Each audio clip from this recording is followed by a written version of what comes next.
Kanpur metro project में काम कर रही तुर्की की कंपनी गुलेरमक पर बड़ा फर्जीवाड़ा का आरोप लगा है, जहां ठेकेदारों का कहना है कि कंपनी ने करीब 80 करोड़ रुपए का भुगतान रोक दिया है और अब ऑफिस पर ताला लटका मिला है। ऑफिस में तैनात गार्डों की सैलरी तक बाकी है। वहीं पीड़ित ठेकेदारों का कहना है कि कंपनी के अधिकारी फोन तक नहीं रिसीव कर रहे हैं, जिसको लेकर उन्होंने डीएम को शिकायती पत्र देकर कार्रवाई की मांग की है। बता दें कि गुलेरमक और उसकी सहयोगी सेम इंडिया को मेट्रो के दूसरे फेज में चुन्नीगंज, बड़ा चौराहा, नवीन मार्केट और नयागंज के भूमिगत स्टेशनों के निर्माण का काम दिया गया था, जिसका काम अब पूरा हो चुका है और 30 मई को पीएम मोदी इसका उद्घाटन करने वाले हैं। ऑपरेशन सिंदूर के बाद तुर्की का विरोध पूरे भारत में जोरों शोरों से किया गया। इसके बाद कानपुर के 4 भूमिगत मेट्रो स्टेशन है, जिनका निर्माण कार्य की जिम्मेदारी तुर्की की एक कंपनी है उसको दी गई थी। और इसके बाद आज एक मामला सामने निकल के आया है, जहां पर तुर्की की जो कंपनी है उस पर 80 करोड़ रुपए बकाया ना देकर भाग जाने का आरोप है। ये सारे वो लोग हैं जो कानपुर के ठेकेदार हैं और इन्हीं सब लोगों का वो 80 करोड़ रुपए है, जिन्होंने ये आरोप भी लगाया है कि तुर्की की जो कंपनी है वो 80 करोड़ रुपए इन सारे लोगों का लेकर भाग गई है। इसके बाद जो यहाँ कानपुर में ऑफिस था वहाँ पर जो है ताला लगा मिला है। जी, क्या नाम है आपका? विनोद गुप्ता। क्या पूरा मामला है, किस तरीके से आपको जानकारी हुई? जो कंपनी है, क्या भुगतान था आपका? हम लोग जेसीबी डंपर इनको हायरिंग पे दिए हुए थे और 6 महीने हो गए लमसम हमको पेमेंट नहीं हुई है। और काफी जब से पाकिस्तान हिंदुस्तान का युद्ध हुआ तो टर्की की कंपनी होने के मारे जो प्रधानमंत्री माननीय मोदी जी ने ऑपरेशन सिंदूर का चलाया था, उससे इन लोग भयभीत होकर टर्की कंपनी होने के मारे यहाँ से पूरे लोग ही चले गए। ऑफिस में ताला लगा दिया है, कोई भी रिस्पॉन्सिबिलिटी देने को तैयार नहीं है। और ऑफिस कैसे आपको जानकारी मिली थी? आपने फोन अधिकारी ये जो है उनको लगाया, किस तरीके से आपको जानकारी मिली? हम लोग ऑफिस गए तो वहाँ पे हम लोग को ताला डला हुआ मिला। इसके बाद हमने उच्च अधिकारी को, जितने भी है डीपीएम है, पीएम है, प्रोजेक्ट मैनेजर, सबको फोन किया। सारे लोगों ने फोन उठाना बंद कर दिया। फिर यूपीएमआरसी के अधिकारियों को हमने फोन किया तो उन्होंने साफ जवाब दे दिया कि आप मेरे कॉन्ट्रैक्टर नहीं थे, आप गुलमर्ग के कॉन्ट्रैक्टर थे, गुलमर्ग से बात करिए आप। तो हम लोग यूपीएमआरसी में अरविंद मीना जी के पास आते हैं तो उन्होंने जवाब दिया साफ स्पष्ट में कि हम पैसा नहीं देंगे, आप मीडिया के थ्रू ही आप पैसा ले सकते हैं तो ले पाइए। बाकी वो ऑफिस में बुला के सबको एक एक करके डीलिंग कर रहे हैं, मगर इसका कोई संतुष्टजनक जवाब नहीं दे रहे, ना कि कोई ऐसी बात कर रहे हैं कि हमको पैसे मिलने की उम्मीद नजर आए। क्या लग रहा है कि कितना आप लोगों का भुगतान है, कितने समय से बकाया? आप कितने लोग हैं टोटल? हम लोग लगभग 40 लोग हैं जिनको भुगतान नहीं दिया गया है। और ये हम लोग अभी 9 लोग यहाँ पर एकत्रित हुए हैं, 9-10 लोग। इसका पैसा हम लोगों को नहीं मिल रहा है। वहाँ ऑफिस जाते हैं तो ऑफिस में ताला लगा हुआ है। इसके बाद वहाँ किसी से फ़ोन करते हैं, अधिकारियों से बात करते हैं तो पता चलता है कि वो कंपनी चली गई हुई है, क्योंकि जब से ये हिंदुस्तान और पाकिस्तान का युद्ध हुआ उस समय से ये लोग यहाँ से छोड़ के भाग गए हैं और ये कंपनी हम लोगों का पैसा लेके भागने वाली है। हम लोग परेशान हैं, हमारे वर्कर भूखों मर रहे हुए हैं, वर्कों का खाना नहीं चल पा रहा है। मैं अधिकारियों से कहते कहते थक गया हूँ, कोई अधिकारी संतोषजनक जवाब नहीं देता है। यूपीएमआरसी आते हैं तो वो टहला देते हैं, वो कहते हैं 10 दिन में पेमेंट हो जाएगा, दूसरी बार आओ तो फिर 10 दिन में हो जाएगा, लेकिन हो कुछ नहीं रहा है। हम लोग बहुत परेशान हैं।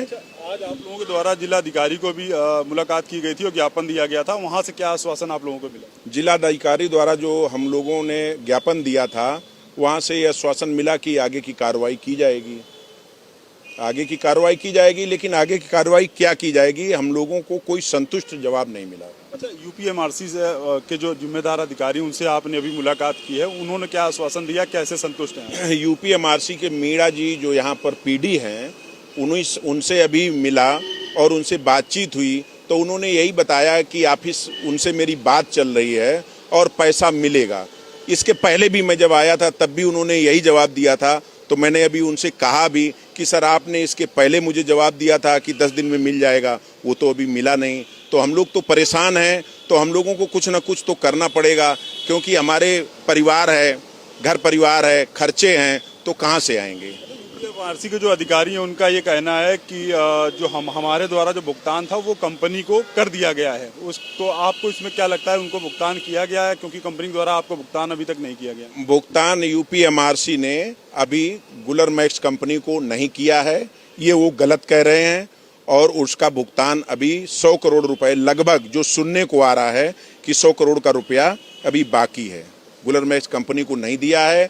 और बताते कि इसलिए नहीं दिया है कि हम ठेकेदारों को डायरेक्ट देंगे, लेकिन दे नहीं रहे, अभी तक कुछ नहीं मिला है। और भी साथी, क्या नाम है भाई आपका? अंबर क्या ठेका है आपका इस रेलवे में? जी, हमने रोड का काम किया है, मेट्रो स्टेशन का। जी, कितना अमाउंट आपका बाकी होगा? कितने समय से आप इस कंपनी के टच में थे? बात अकाउंट का अमाउंट बाकी है 2 करोड़। तो आज अधिकारियों से मुलाकात हुई, क्या आश्वासन मिला, क्या लग रहा है आपको? यही उन्होंने बोला है कि आप लोग सब्र रखिए, आप लोगों को पेमेंट होएगी जैसे। मगर ये चीज़ हम 6 महीने से सुन रहे हैं, अगर थोड़ा थोड़ा प्रोसेस बढ़ रहा है आगे, मगर कुछ एक यहाँ पे ये नहीं है ना कि कंपनी की तरफ से कोई हो कि जो हमें आश्वासन दे सके। हम कब तक यहाँ पे उनके पीछे जाएंगे? और उनका भी कहना है कि आपने उनके कहने पे तो काम नहीं किया, आपने गुलेर में के कहने पे काम किया, उनसे कॉन्ट्रैक्ट है तो वो आपका पैसा देंगे, वो हमको लिख के देंगे तो हम आपको पैसा दे सकते हैं।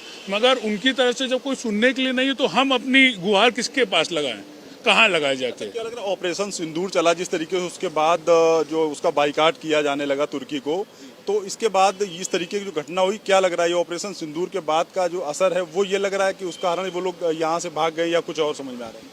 अब इसका तो मैं नहीं कह सकता कि उसी की वजह से है, क्योंकि ये सिंदूर ऑपरेशन सिंदूर होने से पहले की भी समस्या है। जैसे अभी बाकी सबने बताया, किसी के 6 महीने, किसी के 8 महीने, किसी का साल भर से, तो समस्या ये पहले से चली आ रही है। अब इतनी ज्यादा बढ़ चुकी है कि अब हम सबके हाथ पैर जवाब देने लगे कि हम कहाँ से गरीब मजदूरों को पैसा दें, कहाँ से जहाँ से संभाला है उनको कैसे पैसा दें, उनको कब तक करें, उनको कहाँ तक चलाएं, हमारी रोजी रोटी कैसे चलेगी, हम कैसे क्या करेंगे, वो सारी समस्याएं आ रही हैं। क्या लगता है यहाँ से जो आश्वासन आपको मिला है, इसके बाद जिलाधिकारी से आप लोगों ने मुलाकात की है, अगर आपकी जो मांग है या जो आपका पैसा वो नहीं मिलता है तो अगला स्टेप आपका क्या होगा? किस तरीके आप अपनी कार्रवाई आगे करेंगे? अब आखिरी आप ही लोगों का सहारा है हम लोगों के पास कि आप लोग हमारी बात जहां तक पहुंचा पाएंगे वहीं तक है। हम लोग भी और क्या कर सकते हैं, कुछ यही प्रदर्शन ही कर सकते हैं, इसके अलावा हमारे हाथ में भी क्या है? क्या अगला स्टेप रहेगा अगर आपकी ये जो मांग है या जो आपका बकाया नहीं मिलता है? हम लोग इसके लिए यूपीएमआरसी का घेराव करेंगे, अनशन पे बैठेंगे, जहां सीएम पोर्टल पे जाएंगे, माननीय सीएम जी के पास जाएंगे, माननीय मोदी जी के पास जाएंगे, सारे जगह जाएंगे, अनशन में बैठेंगे। जो भी करना पड़ेगा कदम उठाने के लिए सारे कदम हम लोग उठाएंगे। मगर हम लोग को पैसा चाहिए, मेहनत का पैसा है।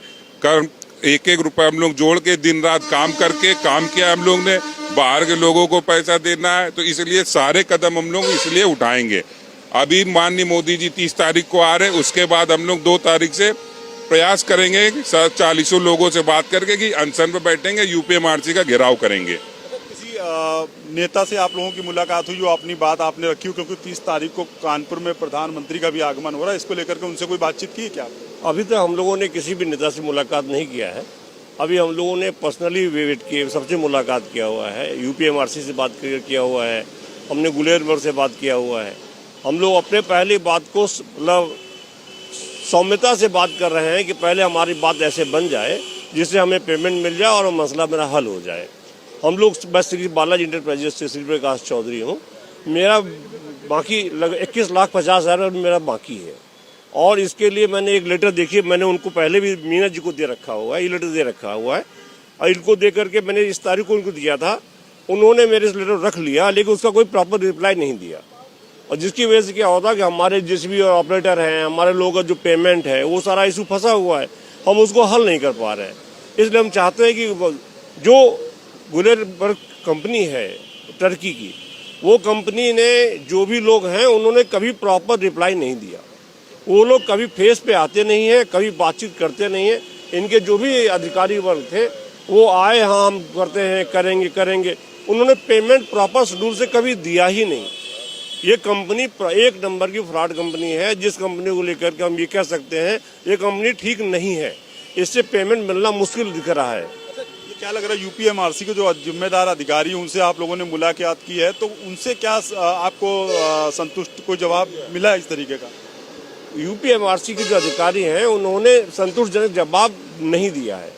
उन्होंने अपनी बात को रखने के लिए कह तो दिया है कि हाँ हम करेंगे, लेकिन उसकी लिखित ना तो लिखित हमारा कोई रिसीव कर दिया है, ना ही उन्होंने कोई आश्वासन दिया है कि नहीं आपका पेमेंट 100% करा ही देंगे। अभी इस तरह की बातचीत नजर में नहीं आई है। तो ये वो सारे ठेकेदार हैं कानपुर के जिनका लगभग 80 करोड़ रुपए जो है बकाया था, जिसको लेकर तुर्की की जो कंपनी है वो चली गई है, ऐसा इन लोगों का जो आरोप है। और इसके बाद जो यूपीएमआरसी के अधिकारी हैं उनसे भी मुलाकात की है, लेकिन वहां से भी संतोषजनक जवाब इन सारे लोगों को प्राप्त नहीं हुआ। इन सबका कहना है कि अगर मेरी मांग पूरी नहीं होती है तो जल्द ही हम सारे लोग अनशन के लिए मजबूर होंगे। अपने सहयोगी अमित के साथ जहीर खान, जेएमडी न्यूज के लिए कानपुर।